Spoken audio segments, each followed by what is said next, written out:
ထားတယ်လေကိုပြန်ထည့်ပြီးထားတယ်ခန်းစီစုံထဲမှာရှိထားသေးတယ်အခုဆိုတော့တကုံဘူးကိုကြော်ဖြတ်လာခဲ့တာဖြစ်ပါတယ်အခုဆိုတော့ကန်တိုနာပြန်ပဲခန်းစီစုံလေးကိုရောက်ပြီအခုဆိုတော့ကန်တိုနာထွန်းထွန်းသိန်း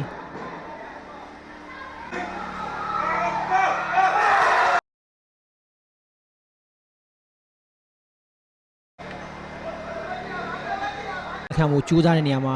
ထိန်းတာများသွားတယ်ညာ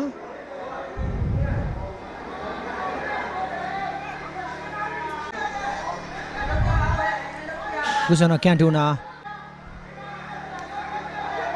လာမင်းထွေးပြန်တွေးထားတယ်ညာနှစ်တင်းလုံးကတော့ဖြစ်ပါတယ်ထွေးရှေ့ကိုထည့်ပြီးထားတယ်ပြန်တွေးကန်တိုနာ